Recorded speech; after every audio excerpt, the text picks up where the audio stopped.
आज का विषय है नियम। अष्टांग योग के अंतर्गत यह दूसरा महत्वपूर्ण अंग है। पातंजल योग सूत्र 32 योग दर्शन साधनपाद नियम के विषय में बताते हुए महर्षि पतंजलि कहते हैं, शौच संतोष तपः स्वाध्याय ईश्वर प्रणिधानानि नियमः। अर्थात शौच मीन्स पवित्रता, संतोष, तप, स्वाध्याय और ईश्वर शरणागति, ये 5 नियम हैं। यमों के पालन से बाह्य शुद्धि होती है, तो नियमों के पालन से भीतर की शुद्धि होती है, अंतःकरण की शुद्धि होती है। राग, द्वेष, ईर्ष्या, घृणा, क्रोध आदि मलों का नाश करना, यह भीतर की पवित्रता है। इसे ही शौच कहा गया है। दूसरा नियम है संतोष। जिस अवस्था परिस्थिति में रहना पड़े उससे संतुष्ट रहना, कर्तव्य कर्म करते हुए जो कुछ प्राप्त हो जाए उसी में निर्वाह करना, वासनाओं को अधिक न बढ़ाना, उन्हें सीमित रखना, किसी प्रकार की कामना अथवा तृष्णा न करना, दूसरों की संपदा देखकर ईर्ष्या न करना, यही संतोष है। इनसे वृत्तियां शांत होती है। इसके सिवाय तप का अर्थ शरीर को कष्ट देना नहीं है। अपने जीवन लक्ष्य में जो परेशानियां आए उसको सहन करते हुए अपने लक्ष्य तक पहुंचना तप है। अपने लक्ष्य तक पहुंचने में यदि किसी प्रकार की कठिनाइयां आए और उसे बीच में छोड़ दिया जाए तो वह तप नहीं है।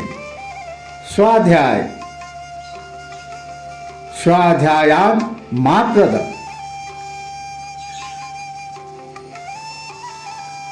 स्वाध्याय के विषय में किसी प्रकार का प्रमाद नहीं करना चाहिए।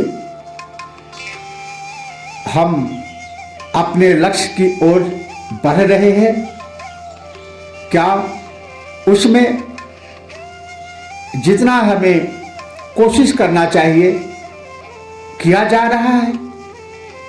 इस प्रकार के आत्ममंथन स्वाध्याय है। ईश्वर प्रणिधान और सारे प्रयत्न करने के बावजूद भी यदि लक्ष्य में सफलता नजर नहीं आ रही है, सबको अपने कर्म को ईश्वर के प्रति समर्पित कर देना, सफलता में ज्यादा उतावला न होना, असफलता में दुखी न होना, सुखे दुखे समय कृत्वा लाभालाभौ जया जयो ततो युधाय युजस्व नैव पापम अवाप्स्यसि। सुख दुख को समान समझकर, लाभ हानि को समान समझकर और फिर मानव जीवन के लक्ष्य के प्रति निरंतर संघर्षरत रहना, ऐसे करने से यही ईश्वर प्रणिधान है। और इससे ऐसे कर्म से किसी प्रकार के पाप नहीं लगता, मन प्रसन्न रहता है, क्योंकि लाभ भी ईश्वर का है और हानि भी ईश्वर का दिया हुआ है। ये नियम है जिनका वर्णन इस पाद में प्रथम सूत्र में किया जा चुका हुआ है। यह अष्टांग योग का दूसरा महत्वपूर्ण अंग है और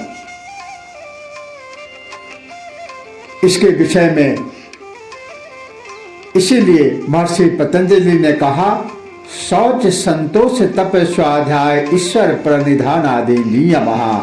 यदि जीवन के लक्ष्य को, सर्वोत्तम लक्ष्य को प्राप्त करना चाहते हो तो यम और नियम का पालन करो, महाव्रत यम का, और ये शौच संतोष तप स्वाध्याय और ईश्वर शरणागति, ये 5 नियमों का पालन कर मानव अपने सर्वोत्तम लक्ष्य के प्रति अग्रसर हो सकता है, लक्ष्य को प्राप्त कर सकता है। आज इतना ही, शेष अगले सूत्र में। तब तक के लिए ओम नमः शिवाय। जय श्री कृष्ण।